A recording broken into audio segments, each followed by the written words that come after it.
Yeah, Pereira is still the harder hitter. It's on a per strike basis, Pereira actually hits harder. He is the sniper. So in terms of the hand game, if they're getting into just fisticuffs, it's Pereira who still has the advantage, and that's dangerous. Welcome to First Strike, only on VSiN, the sports betting network. Here's your hosts, Dave Ross and Rob Moreno. And welcome back to First Strike here on VSiN. And what a lot of fun it is to have our regulars back. For all you old-time viewers and listeners of First Strike, of course, Rob Moreno. We're going to have Rob back in the program here to get his Modelo picks from the model this week. But Reed Kuhn, it is so good to have you back on First Strike because as Rob and I always talk about, you really are the father of numbers when it comes to analytics in the fight game. And so it's always a thrill for us to catch up with you. How's the year been going for you just in general here before we get to the main event and what we're going to see at UFC 320? Year's been going great. A lot of travel. If you follow my Twitter account, I've been all around the place, Alaska, Australia a few times. I've caught some fights in weird places. Never thought I would watch a UFC card on a cruise ship or at 12 noon on a Sunday in, where was I? Melbourne, Australia. Wow. I mean, been all over the place. So that's been great. We're going to pump the brakes a little bit and actually enjoy fall in the Mid-Atlantic, DC area. This is the best time of year, best month of the year. So I'm excited for good cooking, good fights, and perfect weather.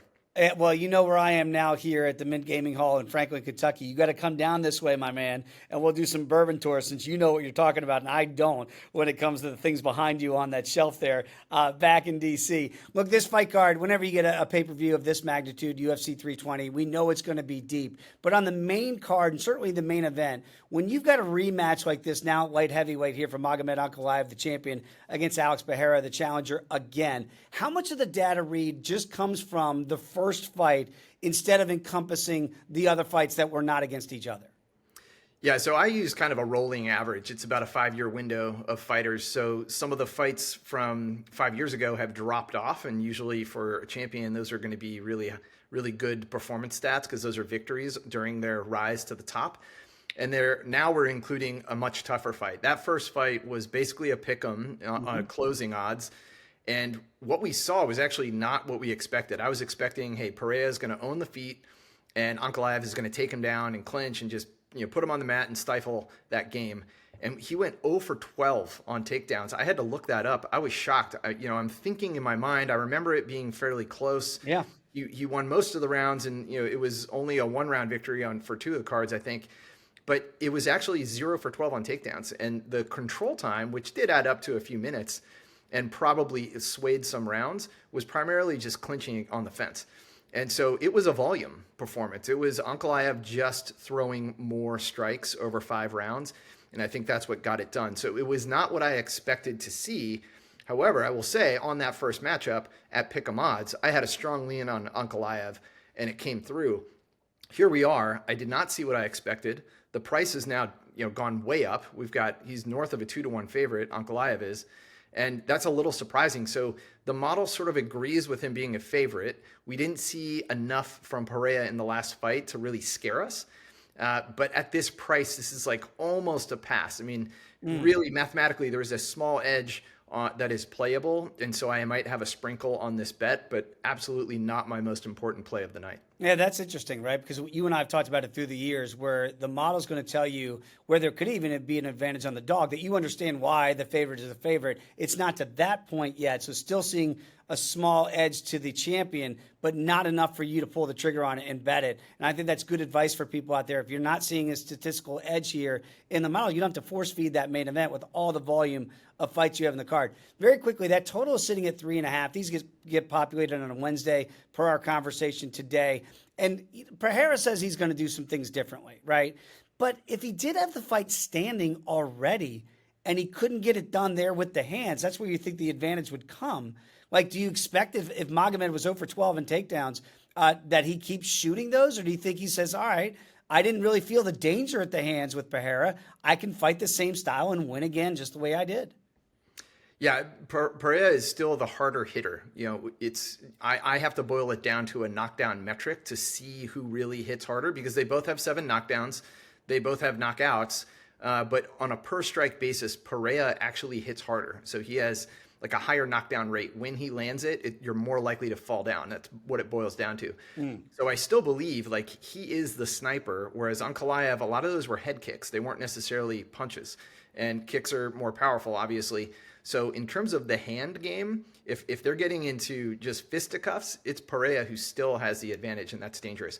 I think Ankalaev has to find a better way to get the fight to the ground where he can own a round and completely nullify Pereira's best strength, which is, long range striking.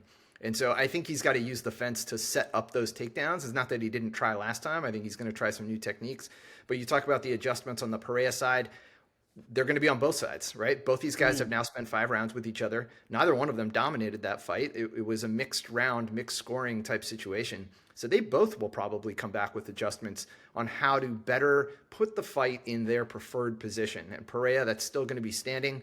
Ankalaev, I don't think he wants to risk another 5 rounds at range with Pereira. Right. He needs to find a better way to get it down. So I would also lean the over for that reason.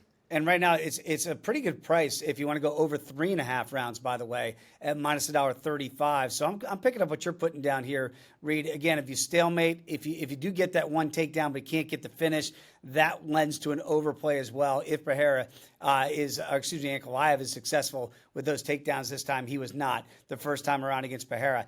Whenever you get the machine in there, Merab Dvalishvili, he's such a fun fighter to watch for, the machine is the perfect example of a nickname that actually fits the fighter, because that's what he is. I'm a big Cory Sandhagen guy, right? But when you saw him go up against an elite wrestler before, you can go back to the Aljo fight, it didn't work out very well for Sandhagen. So I wonder, is there anything that the model shows that as a $3 betting underdog, is it even tempting to take the Sandhagen side? So as someone who has backed both guys, and sometimes I have to point that out because, lo and behold, someone listens to this and like, why are you crapping all over this one fighter? Right. I am not. Listen, I've been backing Sandhagen. I think he was underrated for a long time. Same as Merab. He was underrated for a long time. I've been backing them both. And here they are squaring off. So in context, look at what Merab has done in 4 title fight appearances. He's taken on a very slick long-range striker in Sean O'Malley. And that's someone who, while I may have faded him, I also acknowledge how good he is and how accurate he is at power striking. He is very gifted. He has one of the highest accuracies of power strikes of anybody in UFC history. Merab dealt with that. He was able to close the distance. He was able to change levels. So he's dealt with a great striker who is much bigger and rangier than he is. He has also dealt with an elite grappler in Usman Nurmagomedov. And that was another fight where I was all over Merab on that, and he came through in shining colors. So here's Cory Sandhagen. He's obviously more well-rounded, but he is not as good a striker as O'Malley. He is not as good a wrestler as Nurmagomedov. And, where does that leave us? Mathematically, it's a heavy lean on Merab. And it's similar to where I've been in the last few matchups. It's just earlier it was, well, what if the wrestling is stifled? Or what if O'Malley finds the button? This time it's going to just be high-paced, high-action, a battle of attrition, I think, but Merab has proven over and over that he can toss you around and he never gasses out. Now, Cory, to his credit, he trains at altitude. He has a gas tank too. These guys actually have very similar volume pace in terms of when they're at range. They have very high striking output. They're very busy. But if anything, I think that works against Cory Sandhagen. His takedown defense is about average. It's just that he's not always put on his back. He also uses wrestling. So I think that's a murky metric to look at. I think Dvalishvili will actually use his wrestling effectively in this matchup.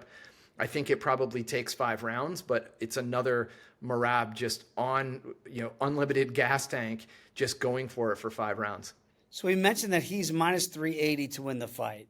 The round prop for 4.5 rounds is minus 360. So you do that math here, Reed, and you want to find Dvalishvili here by decision, which is what the books are telling you, that if you follow those 2 big favorites, you're only getting $225 at the discounted price for Merab via decision. I know you don't normally see a lot of finishing potential here on the Dvalishvili side. Is that even a plausible scenario to just lay the 380 versus taking the discounted price that he does it via decision? Well, it depends on what type of gambler you are, obviously, where the limits are for you personally. I think the more particular play of Merab and the over, or Merab by decision, that's a much better price. I mean, you're chopping that price way down. But if you look at the finishing potential to your question, Merab only has one knockdown scored in his entire career, and that's with 250 minutes of cage time. That's a long time to only have one knockdown. And in terms of submission rate, he spends a long time on the ground, but his rate of submissions is actually very low. So in terms of finishing potential on the Merab side, it's not really his style. It's really just he's beating people up, but he's not necessarily getting a finish. And so, yeah, that's why I really am on that steam side, I think, the chalk side here with Merab by decision. This is why I love having these conversations with you, Reed, because my dad always said, bet with your head, not with your heart. Maybe my favorite fighter in the organization is Yuri Prochazka, and he's back in there against Khalil Roundtree. And in a Yuri Prochazka fight, you just never know what you're going to get, right? So it's going to be chaos. It's going to be unorthodox. And then you got a really good, I would say, traditional kickboxer style in Khalil Roundtree. So Yuri right now is about $1.80 betting favorite here against Khalil. We saw that epic fight that he had against Alex Pereira. Prochazka's fights didn't even look that good against Pereira when he was still the champion. What are the numbers showing you here? Is Yuri too big a favorite for your liking? Yes, I think slightly. So light heavyweights, obviously you have to factor in the power, and power is one thing Roundtree has in spades. It's interesting. I don't think you would expect if you went to the UFC record books and looked up who has the most knockdowns in UFC history, he's on that list. Wow. He's like tied for sixth place or something like that. He has 14 career knockdowns scored. I do think over the course of his career, he's going to catapult maybe up into like the top three. It's Donald Cerrone, Anderson Silva, and then a few others. I think Roundtree is going to end up on that list with a few more knockdowns because most of the people that he's tied with are retired, the Machidas of the world and Belforts. So yeah, Khalil Roundtree is a powerful, powerful knockout artist. His knockdown rate is more than twice what Jiri's is. Not that Jiri, can't, find a way to put people down. He's scored 4 knockdowns himself, but he's also been dropped 3 times. And when you look at why does Jiri get dropped, he fights with his hands down. He relies on movement rather than blocking. And his head strike defense is actually quite poor to see someone rise that high, especially in the light heavyweight division, to be taking shots like that. So I also look at the ground game.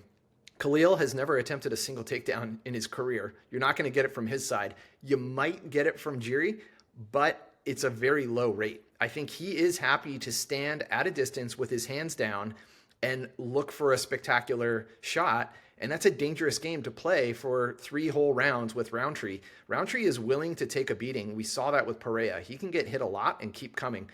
And so I think in this matchup, you give him 15 minutes to work, he might find a way to knock out Jiri. So, this is a pricing game. To your original point a while ago, the percent victory likelihood for Jiri is slightly over 50%, but the payout on Roundtree is higher than I need to take a small flyer on the underdog here. So it's a very close one. If the prices were flipped, it would probably be a pass.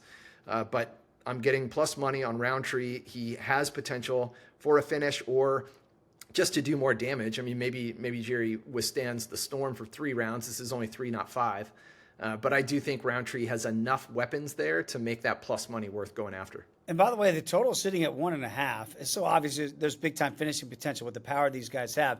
But it is juiced to the over minus $1.54, plus money in the under plus $1.20.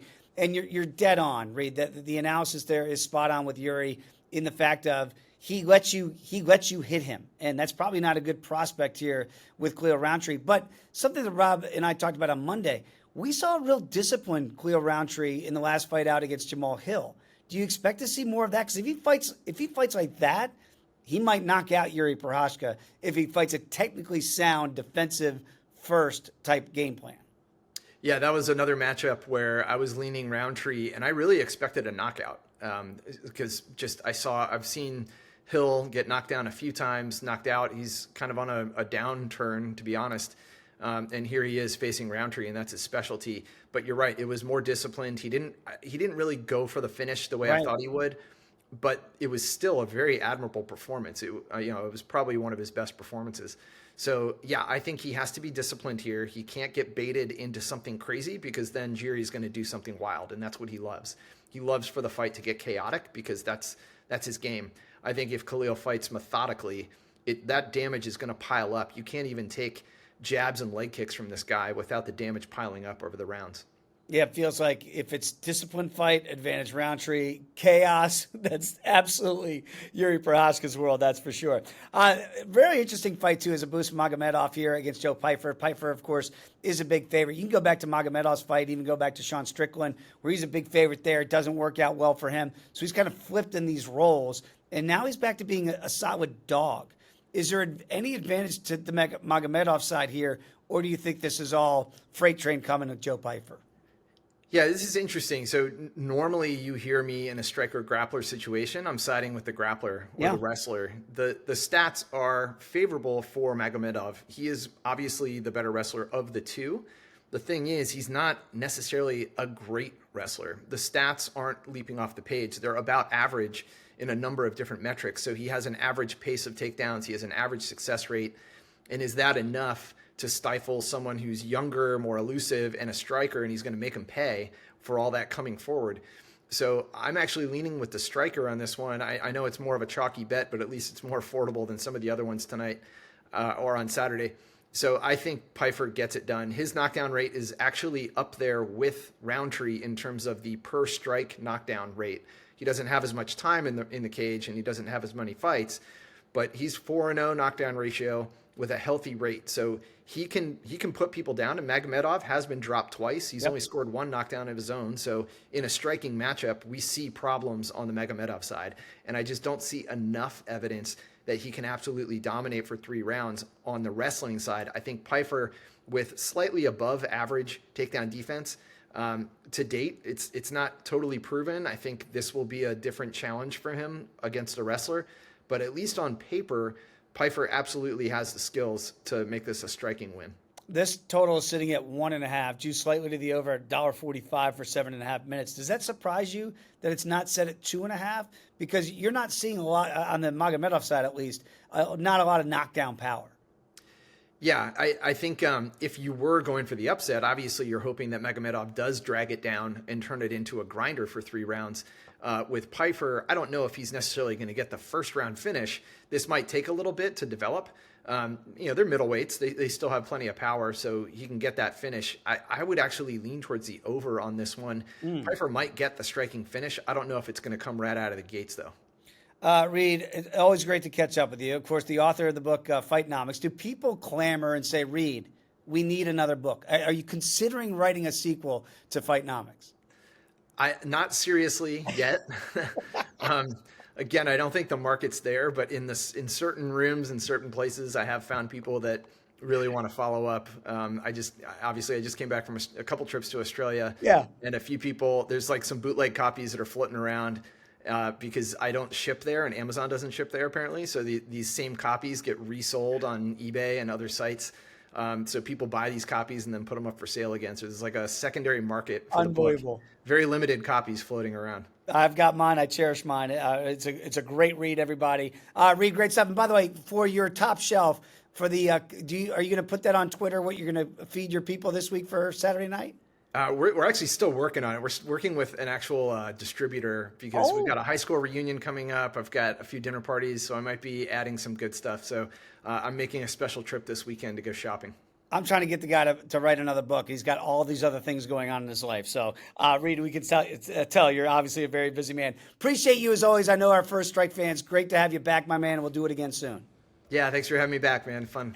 Absolutely. There he is, everybody. Reed Kuhn. Give him a follow on X. And again, check out the book. It is a great read, Fightnomics, if you can still get your hands on it. All right, when we come back, Rob Moreno, El Modelo. Let's break down UFC 320 next right here on First Strike.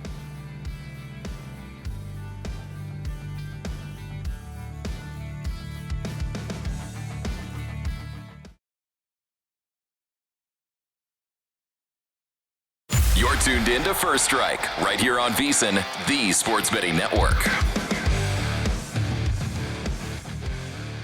We continue First Strike here as we preview UFC 320. Dave Ross and Rob Moreno here with you. Great having Reed Kuhn on the last segment, Rob. Like, every time we talk to Reed, don't you just feel smarter after we listen to Reed? So much smarter. And by the way, Yeah, it is book. There it is, right there. That's it. That's the one we were just talking about there. So you got to get that Reed Fightnomics. It is spectacular. And by the way, if you are on Yahoo Sports as well, Reed will be doing write-ups for Yahoo as well. So before those big fight cards here in the pay-per-views, check out Yahoo Sports, and you'll see Reed Kuhn's fine work there as well. Again, if you're not a VSiN Pro subscriber, you should be by now because, again, we're going to break down each and every card. So for $9.99, it's as little as that for your very first month. You're going to get access to our best bets, betting splits, all the sharp content that you need. All you got to do is head over to VSiN.com/subscribe, $9.99 to be a VSiN Pro subscriber. Rob, will you be putting the Modelo picks in for those VSiN Pro subscribers? Absolutely. There'll be a couple picks in there. And because it is Wednesday, some may not go in yet, but make sure to check in Friday, even Saturday morning. And definitely everyone's picks will be in there. All right. Well, I can't wait to get to the model projections that you have this week. And I thought it's a point that we bring up a lot with Reed in specifics. And now you do very similar modeling to what Reed does, which is that if the data does not show that there's a strong enough lean to play the fight, you just simply pass the fight. So he's not there yet on the main event with Ankalaev and Pereira, but he's saying it's almost to the point of being outpriced, where the value on the favorite is starting to be extracted. I don't think that should be lost on the viewers and the listeners here, that is a real tenet, that if you don't, the model doesn't show you the number to play, no matter what your gut intuition tells you, that can just be a pass. Yes, it's as a data modeling person, it's great because you're like, okay, I've learned something to stay away. But as a sports bettor and someone who wants to sit on Saturday night and just have a sweat, oh, it's so hard, especially when it's the main event. Right. You're like, I do a separate podcast, Fighting with Numbers, and I've had plenty of episodes where I'm like, I don't think I have anything on the main event. Sorry. Right. And that's fair, though. That's the point, is we're trying to make you a sharper bettor out there, people in this space. And it's hard to do. So let's start right there with the main event, because, again, my heart is going to be with Alex Pereira. The numbers seem like they're bearing out to play the Ankalaev side. But I wonder, does your model projection show that maybe he's too big a favorite at this juncture? That's very much where I'm leaning. I mean, no pressure, but I get to follow up Reed Kuhn, who essentially was the reason I started data modeling. So no pressure to me if I'm on the opposite side, right? Right.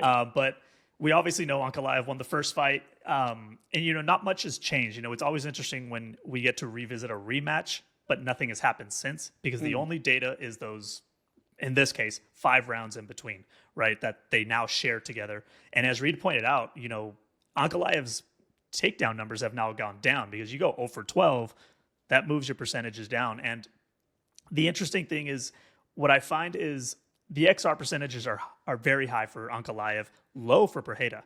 Considering how dominant of a champion he was in the light heavyweight division, his XR percentage is only 59%. Ankalaev is 77%, wow. Which makes sense for Ankalaev, right? He's grappling, he's wrestling, he's clinching you up against the cage.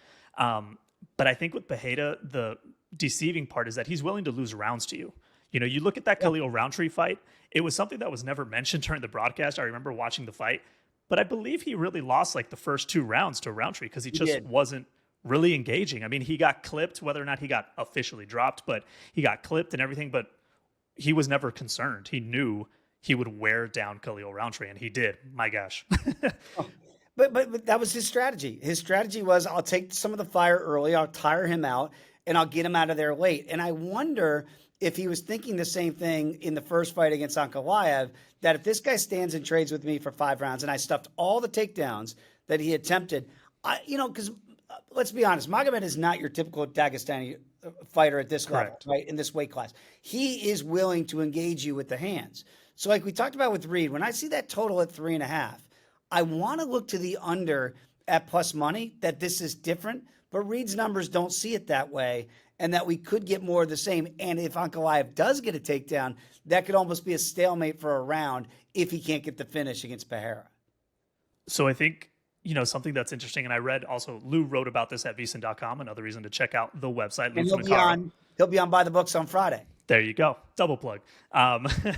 Make sure you subscribe. $9.99. There you go. But is Pereira looked different in that fight, right? And he had been he was kind of the UFC's superstar at the time, right? He was doing all sorts of media hits, TikToks, and all over social media. He was a busy man as champion, I think, and he was also defending the belt consistently, right? Yeah. This also is a small window to return back, but now he's not the champion. He doesn't have the pressure of those media hits. So I think he comes in a little cleaner, and I think there's still another level of aggression he could show in the cage that he's shown before.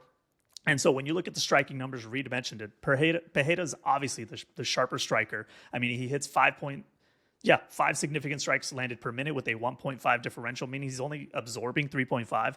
So he knows what Ankalaev's worst hits are. I don't think Ankalaev saw the most dangerous hit from Pereira. And if you're telling me the most dangerous left hook in the UFC is at, which when I was writing up these notes last night, plus 210, he's now plus 230.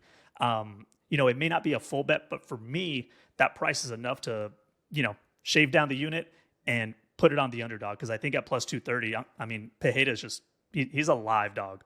Well, I'll be joining you in that play. And again, I'm going to be with you on the Pereira side here. I can't imagine if this is the end of the Alex Pereira era that he goes out the way it went in the first fight with more to be desired, right? Maybe not putting the foot down on the gas pedal here. And I'm not there yet on the total, but I would be looking to the underside as well. And the reason is I think that if he's a little bit more reckless, not reckless in the sense of a Yuri Prochazka reckless, but in the sense of I've got to engage more with Ankalaev. I can't do the clear round tree approach and wear him down and knock him out of there.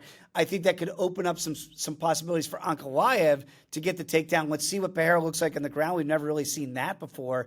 And then I do think that gives more finishing potential for both guys. So it's going to be a play on the dog side for me for sure, and probably a smaller play on the under 3.5 at plus $1.20. In the co-main event, another title fight, potentially 5 rounds. Again, we talked about it with Reed. How do we get to the Sandhagen side? Is there any way to get to the Cory Sandhagen side as a $3 betting underdog? This is where I align perfectly with Reed. There's just not much, and it's sad because Sandhagen's great. Yeah, his metrics are high. I match him up against anyone else in the model. He has the strong numbers. I was on him against Davis and Figueiredo. I think I had him parlayed or something like that because he was a huge favorite, but he gets that done, right? Merab just is so much better in all those metrics. And Reed pointed out, I think he's faced better versions of Cory Sandhagen, right? Sean O'Malley, Umar Nurmagomedov. I mean, the machine is the perfect name for him. I mean, you're talking about, so once again, Sandhagen, 71% XR percentage. That's fantastic. Unfortunately, Merab has an 81% XR percentage. So he dominates rounds. He doesn't just win fights, he dominates rounds, and we know why. And the surprising part for Merab is he's also good at the striking. His numbers don't fly off the page, but they stand up against the best. I mean, he lands 4.31 significant strikes per minute, 1.83 differential, as we mentioned on Monday. He's hard to hit. So he's absorbing less than 3 significant strikes per minute. Sandhagen, of course, slightly better at 5.06 landed per minute, 1.72 differential. So great numbers. But if that's not where the fight's going to stay, is that really going to work for Sandhagen? And he's Merab's fought guys with a reach before, so that's not really something we need to worry about. And even after the striking, we know exactly where this goes, and it's the wrestling and grappling. Merab with 97 career takedowns in the UFC. It's obviously the UFC record, which, by the way, I wrote down in here in my notes. Second place is Georges St. Pierre, wow. GSP, one of the GOATs, with 90 takedowns. By the way, GSP had 7 more fights than Merab currently at his career. So Merab's rate of takedowns is just through the roof. And here's the crazy thing is you look at just the accuracy number, it's not great. Sandhagen has 35% takedown accuracy. Merab is only 36% takedown accuracy. But you're talking about 18 takedowns versus 97. It's the fact that he chains these takedowns together, right? He fails one and it turns into another and potentially another. And there you go. You go down. I mean, he's averaging, he's attempting 9.44 takedowns per 5 minutes. That's a lot of work against the cage defensively. And he's landing about 3 per round. I'm with you, and I want to get to the Sandhagen side, but that Aljamain Sterling fight sticks in my craw where, he gets caught and he can't get out of it and gets submitted. I'm not saying Merab's going to be able to do that, but very quickly, when you're looking at a 380 betting favorite, 360 for the over 4.5, you can lower it down to 225 here if you want to go for Merab by decision. Do you get cheeky with it and try to play it by decision, or do you think I'll rather lay the bigger price point here, and if he does catch him like Aljo caught him, that maybe he can stop Sandhagen? So for me, that minus two, what'd you say, 220 for decision? Yeah, 225. That's as much of a sweat considering Merab might catch him at some point. Right. And correct, he doesn't have a ton of finishes in his career, but he finished Sean O'Malley the second time they met. And I know this isn't the second time he's meeting Cory, but as you mentioned, he has a partner who has submitted Cory Sandhagen. And that was many years ago. I get that. But it was relative ease, too. Yes. And so if you're telling me, when I was looking yesterday, I mean, Merab by submission plus 700. Now, that isn't something I'm saying go and bet the house on. But oh, baby. I think there's two ways for me to play this. There's a couple huge favorites on this card that I also like, that the model likes. And everything is through the roof for Merab here. He's an A-plus favorite in my model. He's strong. It's an easy parlay anchor for me. Yep. But if I really want to play and get a little frisky, I don't know. That plus 700 by submission I would rather sweat that than minus 220 on a decision. If he looks to finish, and he's got 5 rounds to do it. So if he does get all those takedowns, I'd be like, Merab, just try. Yeah. Try to go for a finish instead of ragdolling the guy. Like you always do. We understand Yeah. it. Let's see if he can get a finish instead of playing with the guys, which he likes to do inside the octagon. You know me, I mentioned it with Reed, Yuri Prochazka. It's hard for me to bet against a guy like Prochazka who's cashed so many tickets for me in the past. And violently, right? That's what I like about him. The guy is violent. It is chaotic. But so is Khalil Roundtree. And I think Reed's numbers pointed out just how violent a fighter Khalil Roundtree can be. Does that get you to an under at 1.5 that somebody might be able to get knocked out if we're not sure who might get clipped first? I think, as you were mentioning, if Khalil Roundtree fights the type of fight he fought against Jamal Hill, I remember his name now, I think it goes over. Right, because he's going to be patient. He's going to pick his shots. So it's kind of one of those things. If you like Prochazka, then that under starts to play, because I think you guys used the best word for Prochazka. It's the chaos. He lives in that chaos. He gets stronger in the chaos. He's like a superhero, like a anime character that just. Well, that's his whole persona, though, Rob. Yeah. Is the human samurai. Like he believes he's that samurai spirit, and like that's the way he fights. Absolutely, hands down, doesn't care. And as you mentioned on Monday, there's only one man that has figured out the puzzle that is Yuri Prochazka. And I've been on both sides of Yuri throughout his UFC career. I've been on the wrong end. I've been on the right end. And I talked about it on Monday. My model just doesn't like a guy like him because he lives in that chaos, because the chaos produces bad numbers, bad data. But I have to look at the reality of it. And this time, Khalil Roundtree is actually a very similar fighter that the model doesn't like traditionally. His XR percentage is actually 46%. So he loses a lot of rounds. And it's because he's got that powerful hand and likely kind of like Pereira, knows I can catch a guy. Yuri, even though he lives in the chaos, he's slightly above 50% at 53%. It's still maybe not a red flag, but maybe like a beige flag or something like that. But, both guys, their striking is actually very similar. You got 5.74 significant strikes landed for Yuri, absorbs about the same, though. And that bleeds the chaos. He's got like a 0 differential. Wow. Roundtree lands slightly less, actually, for a guy who primarily wants to stand, obviously 0 takedowns in his UFC career. He only lands 3.79 significant strikes per minute. It's the power that's the important one, right? It's those 14 knockdowns in his UFC career. But he does have a negative differential, so he's eating more than he gives. And I don't know if against a guy like Yuri, that's something you can do. Surprisingly, Roundtree's head strike accuracy is only 29%. Oh, wow. So it's crazy, considering those are 14 punches that really mattered in his career, getting those knockdowns. Yuri thrives in the chaos. He's relentless. He's going to keep going and even if he gets clipped, he's going to figure it out. I mean, we've seen him lose rounds where we thought a fight could have been stopped. Right. And then he comes out in the second round and finishes the fight. Both have been cracked before. The model isn't super strong on Yuri. It's about a C grade. He's right at that mid-level. And like you talked about, if the price gets right, I'm on Yuri's side. He popped at minus 160 yesterday. I grabbed a bite of that. I know we talked around minus 150 on Monday. Like, that would be worth it. I got hungry at minus 160, and I grabbed him. He's now back up to minus 180. So I'm not sure what's going to happen there. But, I mean, you tell me a guy that lives in the chaos, and I don't know if the Roundtree patience will work, because I don't think Yuri is patient enough to wait for the fight to get going. I think he's going to go forward, and he's going to create the fight. Prochazka to win by KO, TK, or DQ is even money right now. To win by decision is plus 550. If you like the overplay, I don't know that I like the overplay here either, because I'm with you. I don't see Khalil being as patient as he was against Jamal Hill. And the reason why you don't remember his name is because we always remember Bilal Muhammad's name, because his nickname is Remember the Name. So, if your nickname's Remember the Name, then you'll never, exactly. Instead of Sweet Dreams, it should be Remember the Name, Jamal. We'd never forget. And fight IQ is a big thing. And I think, both these guys have wins against Jamal Hill. And Jamal Hill just doesn't, I don't think he had the fight IQ to figure out what to do against Roundtree. He looked clueless when he found out Roundtree doesn't want to engage. I don't think Yuri's going to be like that.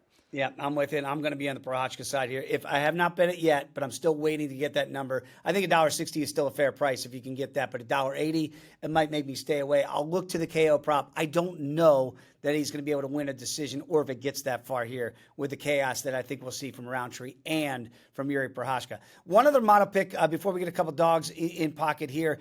Yusuf Salal against Josh Emmett. I'm curious what the model is showing you here, because we know what Emmett can do, and Salal feels like a fighter that's starting to come into his own a little bit. Yes, and this really just comes to, unfortunately, Josh Emmett, and I'm a fan of Josh Emmett. He's game. He's a warrior in there. He is. He will bang with the best of them, but there's been a slight downtick lately. He's 1-3 in his last 4, and that one was Bryce Mitchell, and that was about 2 years ago. And it's just, and mind you, I will say those 3 losses he has are to some great fighters. We're talking about Lerone Murphy, Yair Rodriguez, and yes, Ilia Topuria, which, by the way, he went 5 rounds with. That wasn't a knockout. He went 5 rounds with Ilia Topuria. So the guy's tough, but he's 40 years old now. I think those battles have slowed him down. His XR percentage is below 50%, 47%. So if you're telling me they're going to go a couple rounds, those are losses. Zalal's very high, 68% XR percentage. Emmett also doesn't, it's the power that really he could have. Also 12 UFC knockdowns in his career, so also up there. But Zalal, it's another guy who's hard to hit. Zalal only absorbs 1.80 significant strikes per minute. So he avoids a lot of damage. He may not have the output to really keep up with them, but it's not too low. It's right above 3 significant strikes. And it's in the grappling that it starts to happen for Zalal. He's got 19 takedowns, 12 submission attempts. So he's a busy guy on the ground. 61% control in the clinch and ground. Emmett does have 67% control himself, but it's just a 47% takedown defense. So there's chances for Zalal to get him down. 2 very opposite career arcs at this point. Emmett's toughness and his power, they're proven, but the volume and accuracy have started to slip. And I think Zalal's metrics can get a catch on that. He's a huge favorite in the model. He's a huge favorite in real life. Minus 395 I wrote down. I think he still is. Minus 440 now this morning. It's gone up. It's gone up. 4 hours now. Yeah, I'm looking at that same thing. And Rob, I'm looking at the total here as well in this fight. And when you got a 440 betting favorite that's just ballooned since our conversation Monday, and then the total sitting at 2.5, minus 315 to the over, do we have to go get Zalal by decision if you wanted to get that price point back down? Most likely. I believe decisions equally minus 190, minus 200 again. Wow. So we're still paying a steep price. It's once again, and I'm not telling people to add multiple parlays, but right. It could be an easy 2-3 leg parlay that you could lower some of these really strong favorites on the card and just get your payout that way.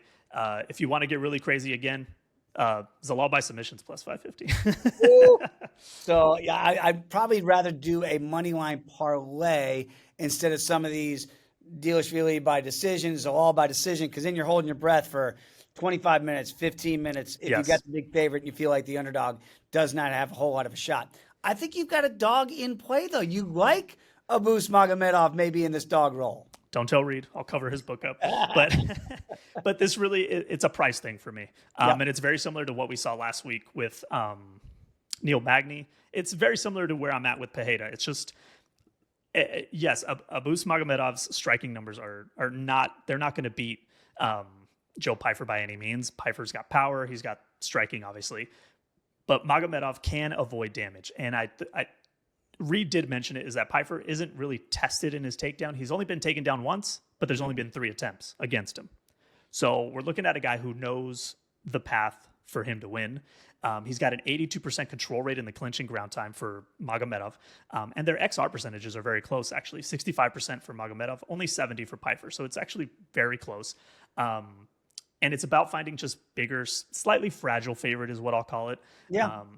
Lower the bet size a bit and hit the dog, plus 205. I don't mind that for Zalal if there's a way for him to control the fight. All right, one more model projection here, and you might be fading Edmund Shabazian here. He's a $3 betting favorite against Andre Muniz. You think Andre is live here in this spot? So I think it's a very similar story.